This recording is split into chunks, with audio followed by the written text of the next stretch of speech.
The bunker shook as another explosion hit the surface above. Dust fell from the ceiling like gray snow.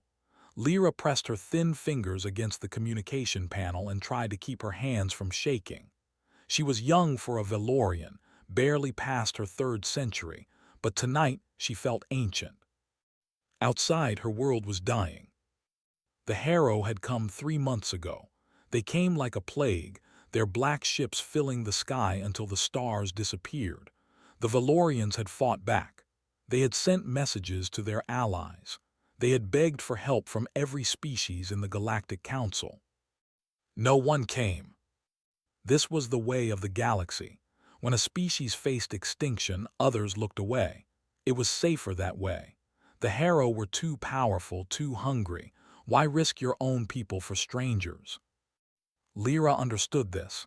She hated it, but she understood it. Still, protocol demanded that she send the distress signal. It was tradition. A final cry into the darkness before the end. No one would answer, but at least the galaxy would know that the Valorians had existed, that they had mattered, even if only to themselves. She activated the recording system and spoke into the microphone. Her voice was steady, though her hearts were breaking. This is Lyra of the Valorian Council. Our world is under attack. The Harrow have destroyed our fleet.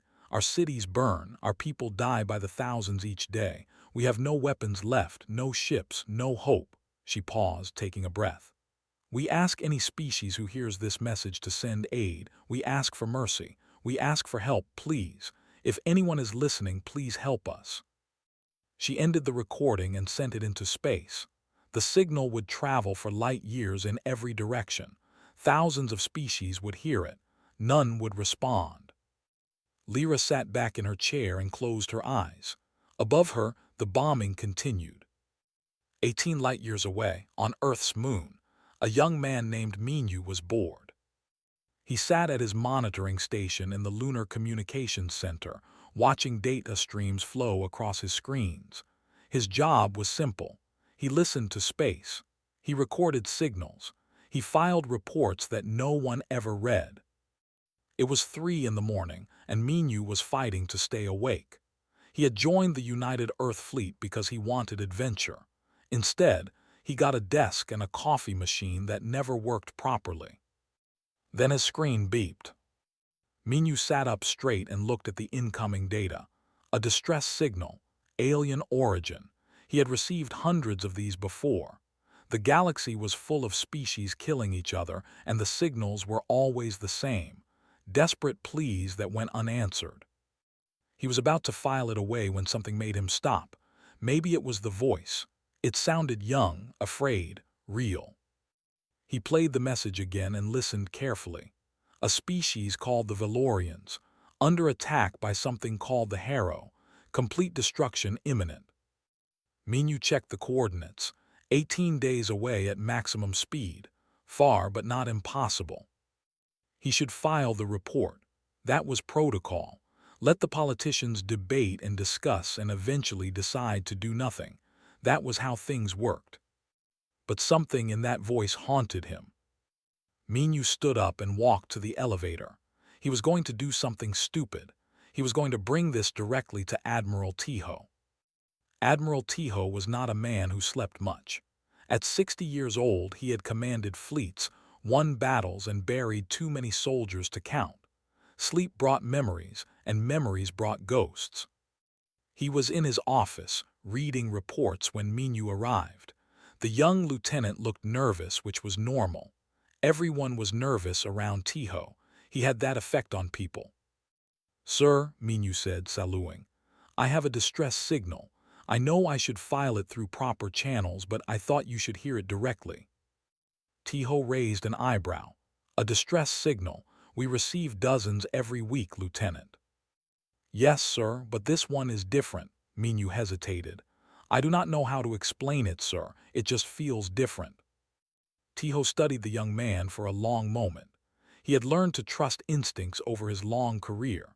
Sometimes a soldier sensed things that data could not capture. "Play it," he said. Minyu connected his device to the office speakers. Lyra's voice filled the room. Tiho listened without moving. His face showed nothing, but his eyes grew darker with each word. When the message ended, silence hung in the air. "How far?" Tiho asked. 18 days at maximum speed, sir." Tiho stood and walked to his window. Earth hung in the black sky, blue and green and beautiful. He had spent his life protecting that planet. He had watched humanity reach for the stars, build fleets, and take their place among the galaxy's species. And in all that time, he had seen the same pattern repeat. Species in trouble called for help. No one answered. The strong survived. The weak perished. The galaxy moved on. Humans had learned to play by those rules. It was safer that way, smarter. But it was not right. Tiho thought about his daughter, who was 7 years old and loved to look at the stars. What kind of galaxy did he want her to inherit? One where people looked away from suffering. One where distress signals were filed and forgotten. He made his decision. "Rally the first response fleet," Tiho said. "We leave in 6 hours." Minyu stared at him. "Sir, the Council will want to discuss this. They will want to analyze the risks and debate the costs and then they can debate while we travel." Tiho turned to face Minyu. That signal was sent by someone who expected to die. Someone who called out into the darkness knowing no one would answer. "I will not prove them right." Minyu felt something shift inside him. He had joined the fleet looking for adventure. He had found something better. He had found purpose. "Yes, sir," he said. "I will begin preparations immediately." Within hours, the lunar station was alive with activity. Ships powered up their engines. Soldiers boarded transports. Supplies were loaded at impossible speed. Captain Yuna arrived at the command deck just before departure. She was a small woman with sharp eyes and a reputation for being fearless. She had served under Tiho for 10 years and had never seen him move this fast. "Admiral," she said, falling into step beside him, "word is we are responding to a distress signal, an alien one." "Word is correct. The Council has not approved this mission." "The Council can send me an angry message. I will read it when we return." Yuna smiled. She had always liked Tiho's style. "What do we know about these Valorians?" "Almost nothing. They are under attack. They are dying. They asked for help." "And that is enough for you?" Tiho stopped and looked at her. "Captain, my grandmother used to tell me a story. She said that when she was young, her village was hit by a flood. Everything was destroyed. They had nothing. And then strangers came. People from far away who did not know them, who had no reason to help, but they came anyway. They brought food and medicine and hope. They asked for nothing in return." He paused. "My grandmother never forgot that. She taught me that when someone asks for help, you answer. It does not matter if they are strangers. It does not matter if it is dangerous. You answer." Yuna nodded slowly. "Then let us go answer." The fleet launched into the darkness. 47 ships, carrying 3,000 soldiers, doctors, engineers, and supplies. They burned toward a distant star system where a dying species waited for a miracle they did not believe would come. On the bridge of the flagship, Minyu watched the stars blur into lines as they entered hyperspace. He thought about Lyra's voice, about the fear and resignation in her words. "Hold on," he thought, "we are coming." In her bunker, Lyra did not know that help was on the way. She sat in the darkness, listening to the bombs fall, waiting for the end that seemed inevitable. She had sent her message into the void. She did not know that, for the first time in galactic history, someone had decided to answer. The Valorian Council Chamber was a place of ancient beauty. Crystal pillars rose toward a domed ceiling painted with the history of their people. Golden light filtered through windows that had survived 1,000 years of peace. Now those windows showed only fire and smoke. Elder Tav stood at the center of the chamber, his tall frame bent with exhaustion. He was the oldest member of the council, over 9 centuries old, and he had never imagined he would see his civilization end. But that was exactly what was happening. The Harrow controlled the skis. Their ships hung over every major city like black clouds of death. The Valorian fleet was gone, destroyed in the first weeks of fighting. Ground defenses had fallen one by one. Now, only 3 cities remained, and they would not last much longer. Around Tav, the other council members argued in tired voices. Some wanted to fight to the last breath. Others wanted to flee to the outer colonies, abandoning their homeworld. A few whispered about surrender. "The Harrow do not take prisoners," said one elder. "Surrender means death." "Then we die fighting," said another. "At least we keep our honor." Tav raised his hand for silence. He felt the weight of leadership crushing him like a stone. "There may be another option," he said quietly. "The Harrow have offered terms." The chamber erupted in shock. The Harrow never offered terms. They simply consumed. "What terms?" asked a young counselor, her voice sharp with suspicion. Tav closed his eyes. "Submission. We become servants to their hive mind. We lose our freedom, our identity, our culture, but we survive, some of us at least." Silence fell over the chamber. It was not death they were discussing. It was something worse. A living death where Valorians would exist only to serve their destroyers. In the corner of the room, Lyra sat alone. She had been allowed to attend the meeting as a witness, nothing more. Her distress signal had been sent 18 days ago. No response had come. She had not expected one. She listened to the council debate slavery versus extinction and felt hollow inside. Was this how her people would end? Not with courage, but with compromise. Then the alarm screamed. Every screen in the chamber lit up with warning signals. The military commander, Pax, rushed to the central display and froze. "Impossible," he whispered. "What is it?" Tav demanded. "Are the Harrow attacking again?" Pax shook his head slowly. "No, Elder, ships have just entered our system. 47 of them. They are not Harrow. They are not any species in our database." He paused, his voice breaking. "They are moving toward us at combat speed, weapons charged, shields raised." Fear rippled through the council. A new enemy. Had they survived the Harrow only to face another threat?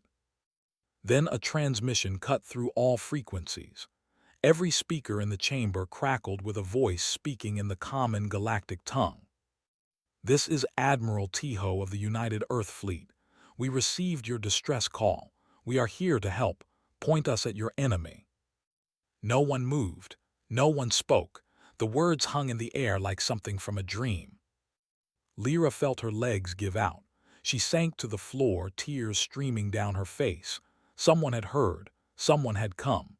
After 18 days of silence, someone had answered. Elder Tav was the first to recover.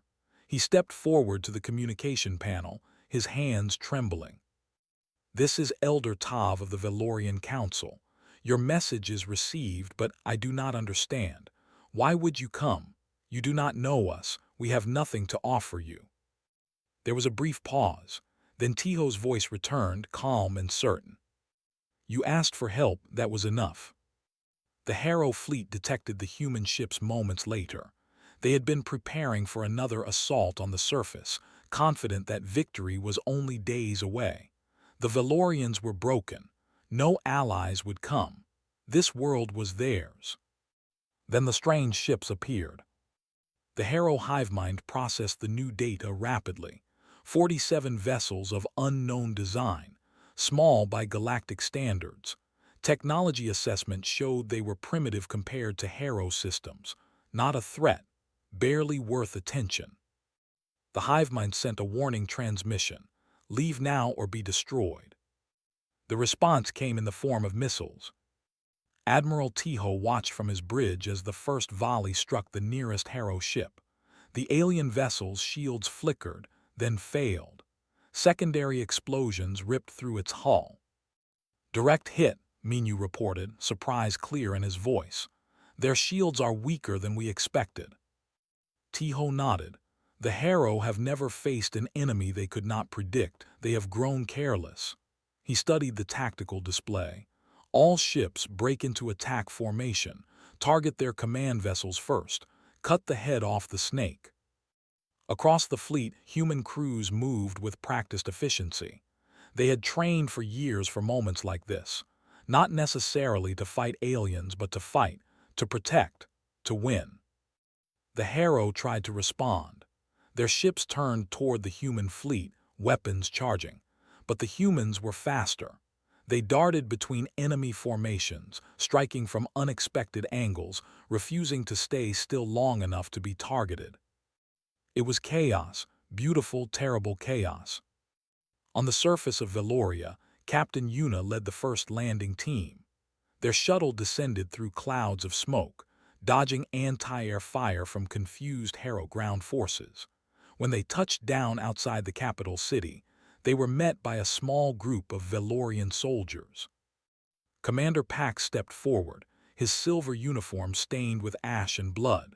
He was tall, like all Velorians, with pale blue skin and eyes that had seen too much death. "I am Commander Pax," he said. "I lead what remains of our military forces." He looked at the humans, taking in their strange appearance, their confident postures. "I must ask again. Why are you here? This is not your war. This is not your world. The Harrow will destroy you alongside us." Una stepped forward and met his gaze. She was half his height, but she did not seem small. "My name is Captain Una," she said, "and you are wrong. The moment you sent that signal, it became our war." She gestured to her soldiers, who were already unloading supplies from the shuttle. "We brought weapons, medicine, food. Tell us what you need and we will make it happen."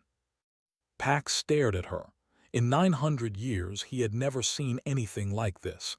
Species did not help each other. That was not how the galaxy worked. "You will die here," he said quietly. "You understand this." Una smiled. It was a fierce smile, full of teeth and determination. "Maybe, but we will take a lot of them with us, and your people will survive. That is what matters." Pax felt something crack inside him, something that had been frozen for months of hopeless fighting. He did not know what to call it. Later, he would learn the human word. "Hope." "Very well," he said. "Come with me. I will show you our situation." As they walked through the ruined streets, Lyra joined them. She had managed to leave the council chamber and find her way to the landing site. She wanted to see these humans with her own eyes.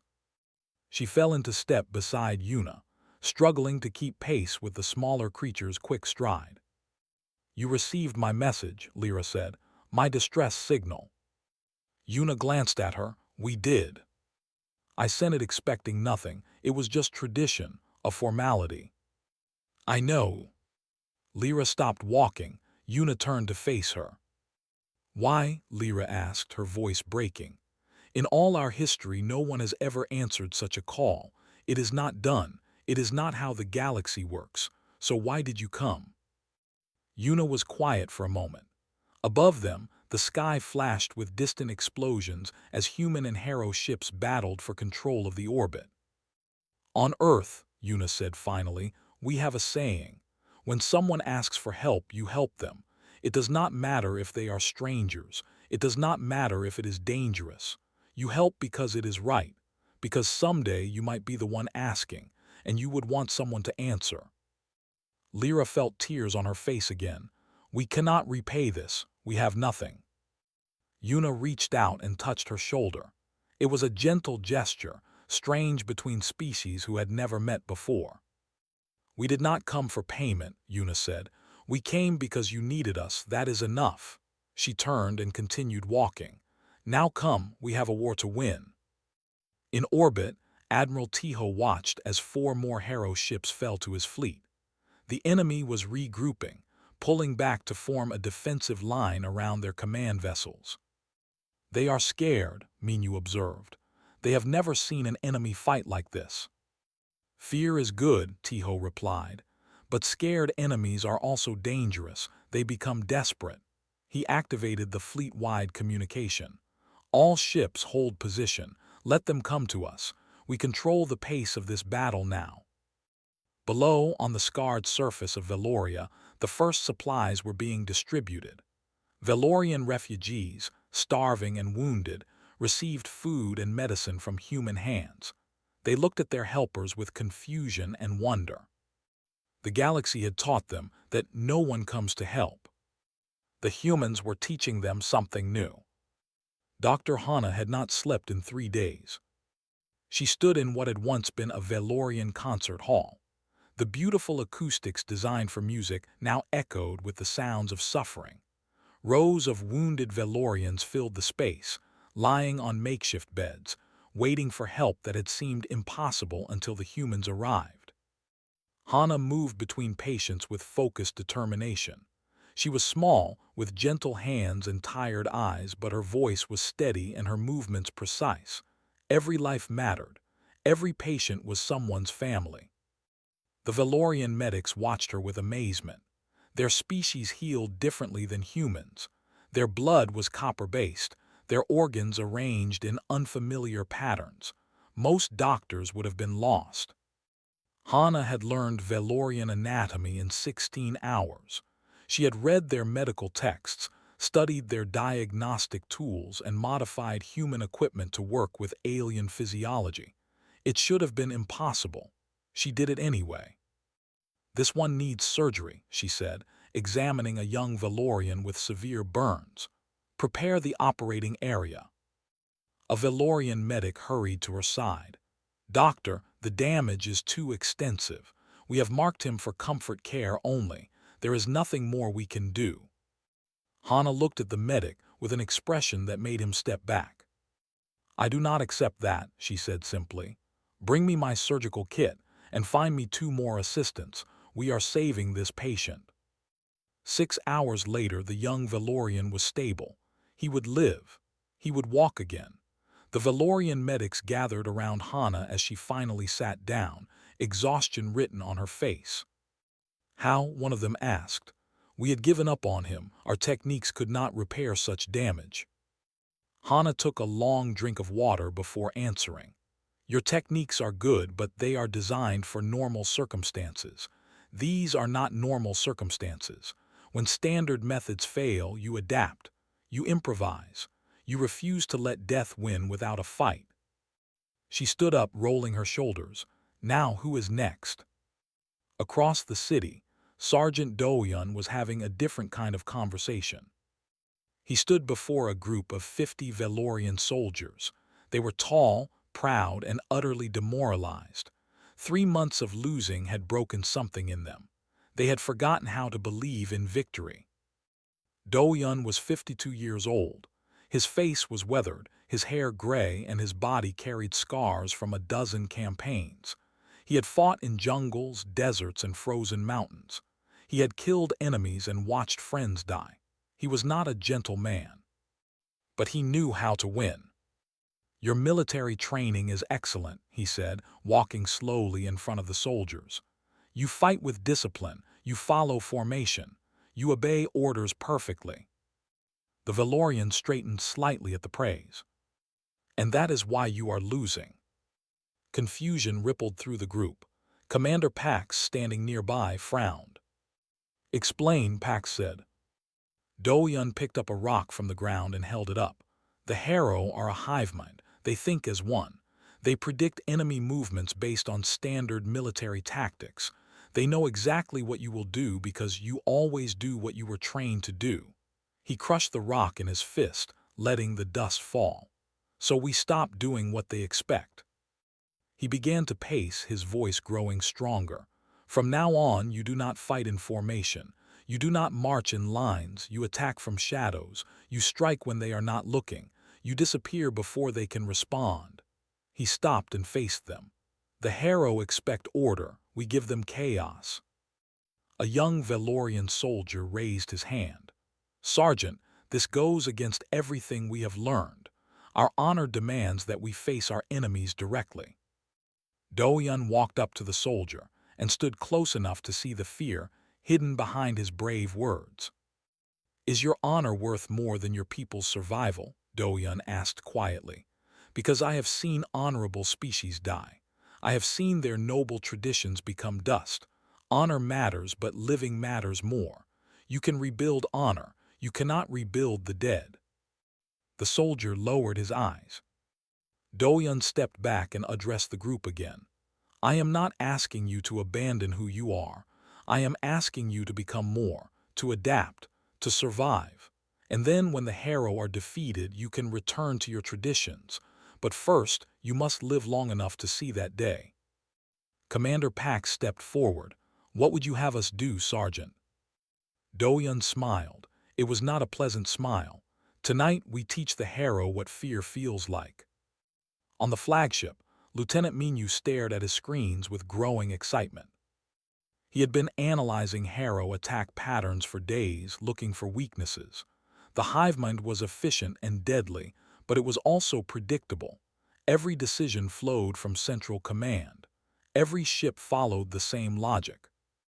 And now Minyu had found something interesting. Admiral, he said, calling Tiho to his station, look at this. Tiho leaned in, studying the data. What am I seeing? The Harrow fleet operates like a network. All decisions come from command ships, which receive their orders from signal towers on those 3 moons. Minyu pointed to the display. The towers transmit constantly. They coordinate every Harrow action in this system. And if the towers were destroyed? Minyu's eyes gleamed. The network breaks. The ships lose coordination. They would have to think independently, something they have never done. They would become confused, slow, vulnerable. Tiho studied the tactical display. The moons were heavily defended. Reaching them would cost lives. But if Minyu was right, it could change everything. How certain are you? Tiho asked. 90%, sir, maybe higher. Tiho nodded slowly. Good work, Lieutenant. Prepare a briefing for the command staff. We attack at dawn. That evening, Elder Tav came to the human command center. He looked out of place among the military equipment and busy soldiers, like a relic from a peaceful past dropped into a violent present. He found Admiral Tiho reviewing maps with Captain Yuna. Admiral Tav said, I must speak with you. Tiho straightened and gave the elder his full attention. Of course. Tav glanced around at the humans working with such energy and purpose. It hurt to see. His own people had lost that fire long ago. Tomorrow you will attack the signal moons, Tav said. I have heard the plan. It is bold and dangerous and possibly brilliant. He paused. But I need you to understand something. Even if you succeed, the war is not over. The Harrow will send reinforcements, more ships, more soldiers. This battle is only the beginning. Tiho nodded. I know. Then why, Tav's voice cracked, why sacrifice your people for a war that may never end? You could leave now, return to your homeworld, pretend this never happened. No one would blame you. Tiho was quiet for a long moment. When he spoke, his voice was soft. Elder, let me tell you something about humans. We are not the strongest species in the galaxy. We are not the smartest. We do not live very long compared to others. But we have one quality that defines us more than anything else. He looked directly into Tav's ancient eyes. We do not give up, not on ourselves, not on each other, and not on strangers who ask for our help. He placed a hand on the elder's shoulder. Your people sent a message into the darkness. You expected silence, but we heard you, and now we are here. We will fight beside you until the Harrow are defeated or until we have nothing left to give. That is who we are. That is what we do. Tav felt something warm bloom in his chest. It was unfamiliar. It was terrifying. It was wonderful. You truly mean this, he whispered. Every word. Captain Yuna stepped forward. Elder, we need your help too. Your soldiers, your knowledge of this system, your will to survive. This is not just a human war anymore. This is all of us together. Tav straightened his ancient spine. For the first time in months, he felt like a leader instead of a failure. Then together we will stand, he said. Tell me what you need. The Valorian people will give everything we have. That night, human and Valorian soldiers trained side by side. Do-hyun taught guerrilla tactics, while Valorian veterans shared knowledge of Harrow weaknesses. Dr. Hana worked with alien medics to prepare for the casualties that would come with tomorrow's battle. In orbit, the fleet made ready. Engineers checked weapons. Pilots reviewed flight paths. Everyone knew that dawn would bring death. But for the first time since the invasion began, hope was stronger than fear. Lyra found Una standing alone on a rooftop, looking up at the stars. "Captain," Lyra said softly, "may I join you?" Una nodded without turning. They stood together in silence, watching the distant flashes of orbital combat. "Are you afraid?" Lyra asked finally. Una considered the question. Yes, fear is natural. Only fools feel nothing before battle. She turned to face the young Valorian. "But fear does not control me. I use it. I let it sharpen my senses and quicken my thoughts, and then I do what needs to be done despite it." Lyra nodded slowly. "I want to fight tomorrow. I want to help." "You are not a soldier." "Neither was I before the hero came. None of us were." Lyra's voice hardened. "But this is my world, my people. I will not hide while others die for us." Una studied her for a long moment, then smiled. "Very well. Report to Sergeant Doyon at dawn. He will find a place for you." Lyra bowed gratefully and turned to leave. Then she paused. "Captain, thank you for everything." Una looked back at the stars. "Thank us when this is over. We have a long way to go." Dawn came painted in fire.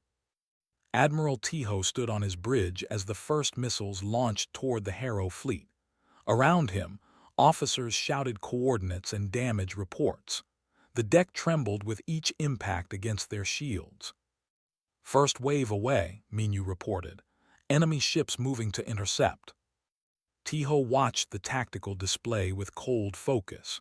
47 human ships against 200 Harrow vessels. The numbers were terrible, but numbers did not always decide battles. "All ships execute pattern Delta," Tiho ordered. "Draw them toward the asteroid field. Make them chase us." The human fleet scattered like startled birds, each ship taking a different path. The Harrow, confused by the lack of formation, split their forces to pursue. It was exactly what Tiho wanted. In the asteroid field, human pilots used rocks as shields and weapons. They led Harrow ships into collisions with floating debris. They appeared, fired, and vanished before the enemy could respond. The hive mind struggled to coordinate. Its perfect unity was becoming a weakness. 4 enemy ships destroyed, Minu announced. 6 more damaged. They are pulling back to regroup. Tiho allowed himself a small nod. "Begin Phase 2. All ships form up for the moon assault."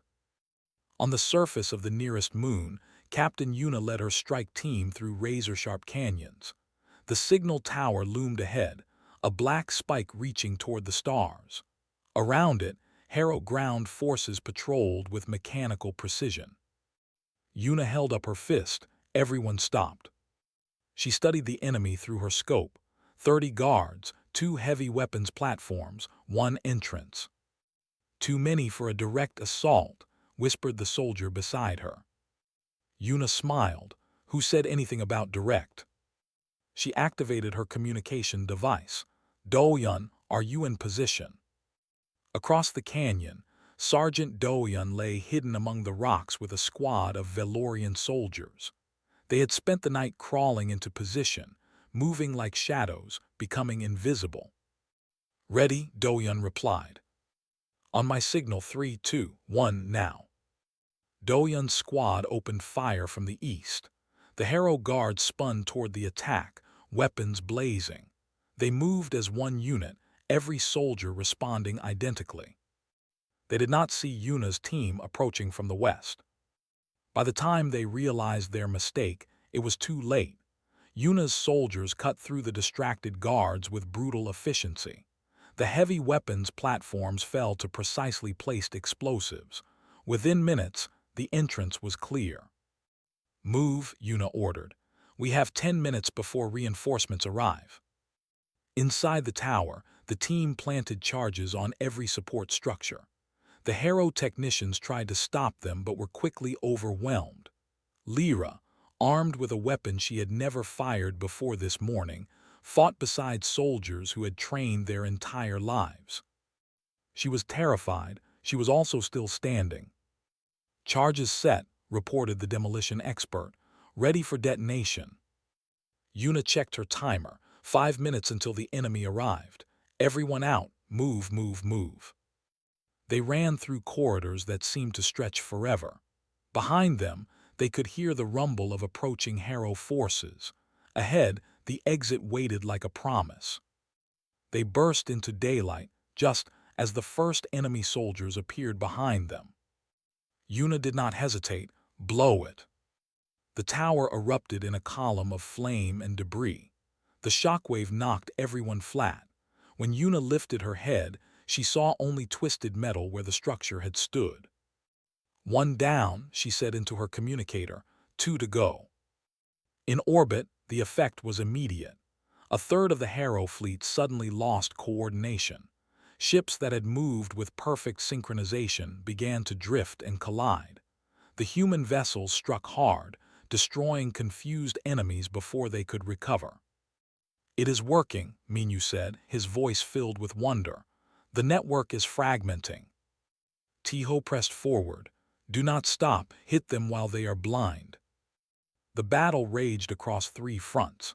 In space, human ships danced through enemy formations, exploiting the growing chaos. On the moons, strike teams assaulted the remaining towers. On the surface of Veloria, evacuation ships lifted off, carrying civilians to safety. Sergeant Doyun led the assault on the second tower. His Velorian soldiers had learned well. They moved like ghosts, striking from shadows, never where the enemy expected. The tactics that had seemed dishonorable yesterday now felt like justice. They reached the tower's core without losing a single soldier. "Set the charges," Doyun ordered. "Double time." A Velorian soldier named Tavin worked quickly, placing explosives with steady hands. He had been a musician before the war. Now he built bombs instead of songs. He tried not to think about what that meant. "Done," Tavin said. "We can go." Then the wall exploded inward. Harrow soldiers poured through the breach, weapons firing. Doyun threw himself at Tavin, knocking him aside as energy blasts tore through the space where he had stood. "Fall back," Doyun roared. "Defensive positions." The humans and Velorians fought with everything they had. Doyun stood at the center, a gray-haired warrior refusing to bend.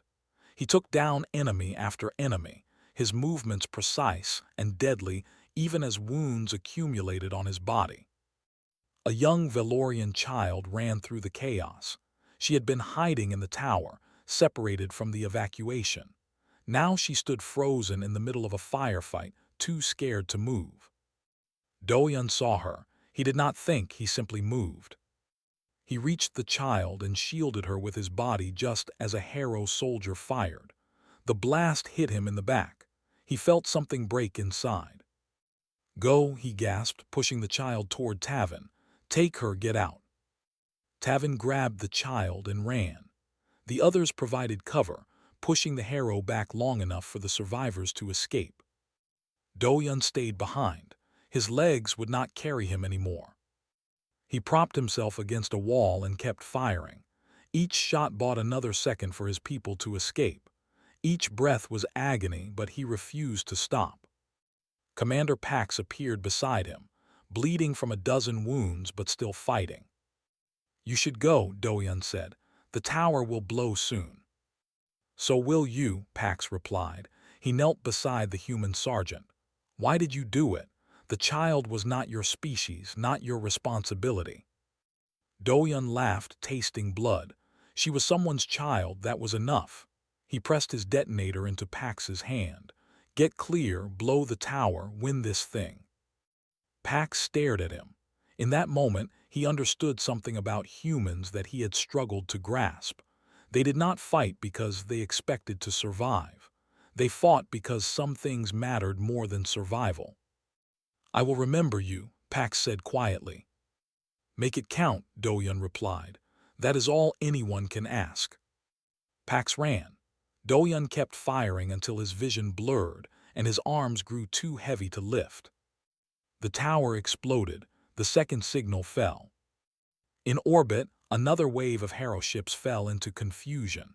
Admiral Tiho pushed his advantage ruthlessly, destroying enemy vessels with cold precision. 12 human ships had been lost, hundreds of crew members dead, but they were winning. On the third moon, Captain Yuna faced the final tower. This one was more heavily defended. The Harrow had learned from the previous attacks. "We cannot break through," reported one of her officers.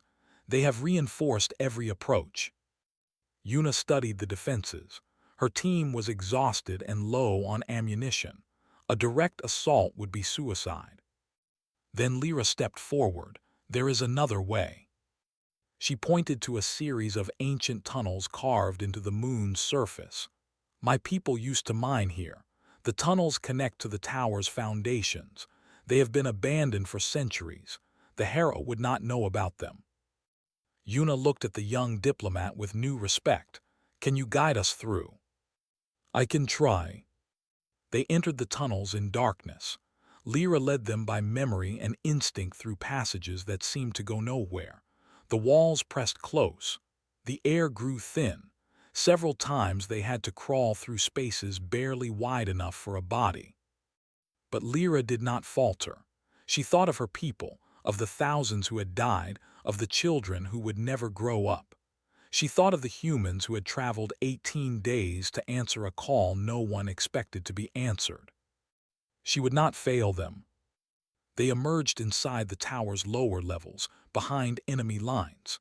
The Harrow had no idea they were there. Yuna placed a hand on Lyra's shoulder. "Well done." They fought their way up through the tower, floor by floor. Yuna took a wound to her side but kept moving. She had been hurt worse before. Pain was just information, and she did not have time to process it. At the top, they found the signal array. Massive and humming with power, it coordinated the remaining Harrow forces across the system.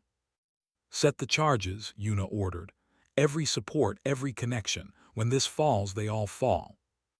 As her team worked, Lyra approached one of the control panels. Data streamed across the screens, patterns she had learned to read during her diplomatic training. "Captain," she said, "I can see their fleet disposition. They are preparing one final assault. Everything they have concentrated on a single attack." Yuna came to look. The Harrow were gathering for a last desperate strike. If they succeeded, they could overwhelm the human fleet before the third tower fell. "How long until they attack?" 15 minutes, maybe less." Yuna activated her communicator. "Admiral, be advised. Enemy is massing for a major assault. 15 minutes. The tower will be down before then, but it will be close." Tiho's voice crackled back. "Understood, we will hold." The charges were set. The team evacuated through the tunnels. Behind them, the tower began to shake as explosives detonated in sequence. Yuna collapsed against a rock, her hand pressed to her bleeding side. Lyra knelt beside her, applying pressure to the wound. "You saved us," Lyra said. "All of you. How can we ever repay this?" Yuna looked up at the sky as the tower fell in flames. The third signal died. Across the system, the Harrow fleet shattered into chaos. "Just pass it on," Yuna said softly. "When someone else sends a signal into the dark, answer it. That is all we ask." In orbit, Admiral Tiho watched the enemy fleet come apart. Ships turned on each other, unable to coordinate. The human vessels swept through them like wolves among sheep. It was over. The Harrow were beaten. But the victory had cost them dearly. 12 ships, 473 crew members, and on a distant moon, a sergeant who had given everything for a child he did not know. Tiho closed his eyes and allowed himself one moment of grief. Then he opened them and returned to work. There was still much to do. The fires had stopped burning. For the first time in 3 months, the skies of Veloria were quiet. No Harrow ships hung like black clouds over the cities. No bombs fell on sleeping children. The war was over. Admiral Tiho stood on a balcony overlooking the capital city. Much of it lay in ruins, but crews were already clearing debris, laying foundations for rebuilding. Life, he thought, always finds a way to continue. Elder Tav approached slowly, his ancient body tired but his spirit renewed. He stood beside the human admiral and looked out at his battered world. "We counted the cost this morning," Tav said quietly. "Your people lost 12 ships, 473 soldiers." He paused, and Sergeant Doyun, Commander Pax, told me what he did, how he died protecting a child he had never met. Tiho nodded. Grief was a familiar weight on his shoulders. "He was a good man, one of the best I have ever known. We have built a memorial for him, for all your fallen." Tav's voice trembled slightly. "It stands in the center of our capital, where our greatest heroes are remembered. Your people will be honored beside ours for as long as Veloria exists." Tiho turned to face the elder. "That means a great deal, elder, thank you." Tav shook his head. "It is not enough, it will never be enough." He reached into his robe and withdrew a small crystal glowing faintly with inner light. "This is a memory stone. It contains the history of my people, our knowledge, our culture. We give it to you as a gift and as a promise. The Valorians will never forget what you did for us. We will tell your story to our children, and they will tell their children until the stars themselves grow cold." Tiho accepted the crystal carefully. It was warm in his hands, alive with the weight of centuries. "I do not know what to say," he admitted. Tav smiled, something that had seemed impossible just weeks ago. "You do not need to say anything. Your actions spoke louder than any words ever could." In the city below, the work of healing continued. Dr. Hana supervised the establishment of permanent medical facilities, training Valorian doctors in human techniques that had saved countless lives. She looked exhausted but happy, surrounded by patients she had pulled back from the edge of death. A young Valorian medic approached her, carrying a bundle wrapped in cloth. "Dr. Hana," she said nervously, "the council asked me to give you this." Hana unwrapped the bundle and found a beautiful robe made of material that shimmered like liquid silver. It was adorned with symbols she did not recognize. "What is this?" "The healer's mantle," the medic explained. "It is our highest honor for those who serve the sick. No offworlder has ever received one before." She bowed deeply. "You have earned it many times over." Hana's eyes filled with tears. She had become a doctor to help people.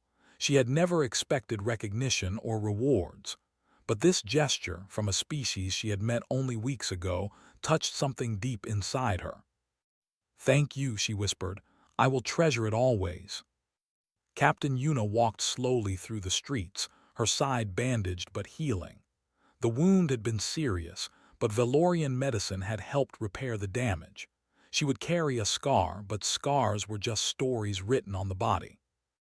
Lyra walked beside her, still carrying the weapon she had used in the tower assault.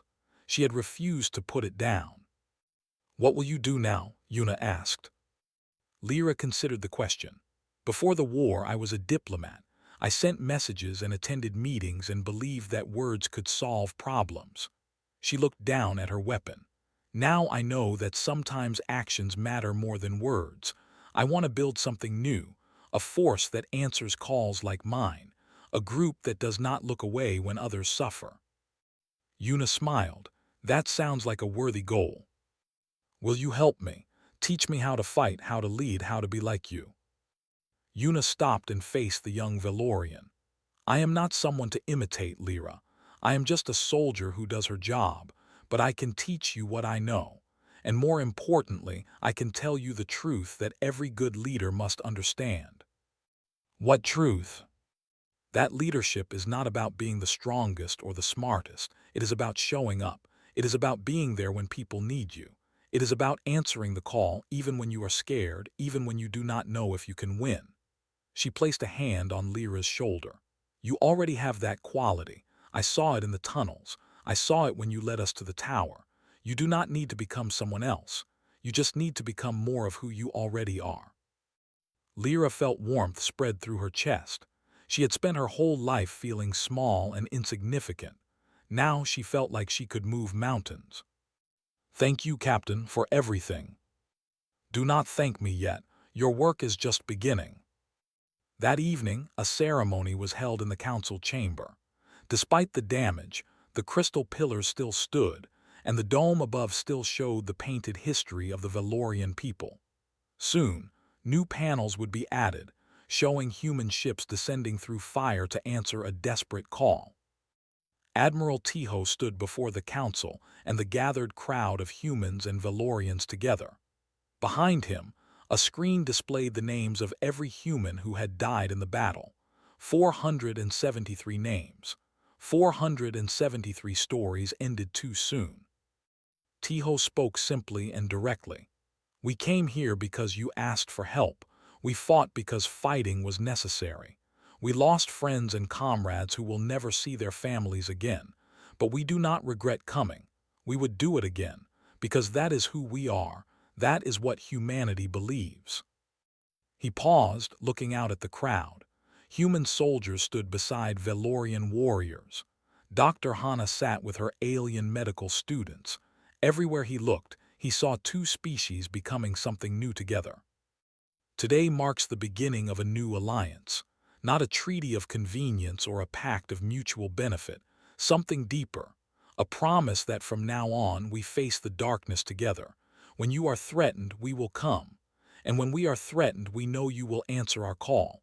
That is what allies do. That is what friends do. Elder Tav stepped forward and raised his voice so all could hear. "The Valorian people accept this alliance with full hearts and open arms. We will never forget the debt we owe. But more than that, we will honor it by passing forward what we have learned. We will answer calls that others ignore. We will fight for strangers who have no one else. We will become, in our own way, more human." The crowd erupted in cheers, voices of two species joining in celebration. 1 week later, Lyra stood before a communication panel, composing a message. It would be broadcast across the galaxy, to every species that could receive it. "My name is Lyra of Veloria," she began. "1 month ago, my world faced extinction. We sent a distress signal, expecting nothing. We had learned that the galaxy does not help the desperate, that survival belongs only to the strong." She paused, gathering her thoughts. "We were wrong. A species called humanity heard our call. They traveled 18 days to reach us. They fought beside us. They bled and died for people they had never met. When we asked why, they said something I will never forget. They said that when someone asks for help, you help them. It is that simple." Lyra looked at the camera, her eyes fierce with conviction. "I am broadcasting this message to share their story and to make a promise. Veloria will follow their example. We will listen for distress calls. We will not look away. We will answer. And I challenge every species who hears this message to do the same. The galaxy has been cold and cruel for too long. It is time to change. It is time to be better." She ended the transmission and sat back. Across light years and centuries, the message spread. Most species dismissed it as propaganda or foolishness, but some listened. Some felt something stir inside them, a memory of better angels long forgotten. Change was coming, slowly, quietly, but inevitably. On Earth, Captain Yuna recovered in a hospital overlooking the ocean. Valorian ambassadors visited her daily, bringing gifts of food and art and technology. They asked for nothing in return except her time and her wisdom. One afternoon, a little girl came to see her. She was the daughter of Admiral Tiho, 7 years old with curious eyes and a serious expression. "My father says you are a hero," the girl said. Yuna smiled softly. "I am just a soldier who did her job." "He also says that the best heroes never think of themselves that way." The girl tilted her head. "Do you think we will have to fight again? Do you think more bad things will come?" Yuna considered the question carefully. Children deserved honest answers. "Yes," she said. "There will always be bad things in the galaxy, but there will also always be people willing to stand against them. That is what we do. That is what makes us human." The girl nodded solemnly. "Then I want to be a soldier too. I want to help people like you did." Yuna reached out and ruffled her hair. "Finish school first, then we will talk." The girl laughed, and for a moment the weight of war lifted from Yuna's shoulders. 3 months after the Battle of Veloria, a new distress signal arrived at Earth's lunar station. A species called the Trovians, facing invasion by a hostile neighbor. Their message was desperate and hopeless, sent by tradition into a galaxy that never answered. Lieutenant Minyu intercepted the signal during his shift. He brought it immediately to the new admiral who had replaced Tiho, now retired. The admiral, a woman named Sumi with silver hair and sharp eyes, listened to the entire message. When it ended, she stood and looked out at the stars. "How far?" she asked. 22 days at maximum speed," Minyu replied. Sumi nodded once. "Rally the fleet, we leave at dawn." Minyu smiled. Some things never changed. Far across the galaxy, an old Velorian proverb was being rewritten. Once it had said that in the darkness, everyone stands alone. Now it said something different. In the darkness, look for the humans. They always answer. And somewhere in the void, aboard ships burning toward another desperate world, 3,000 soldiers prepared to prove that proverb true. The signal had been answered once. It would be answered again. It would always be answered. That was humanity's gift to the galaxy, and it was only the beginning.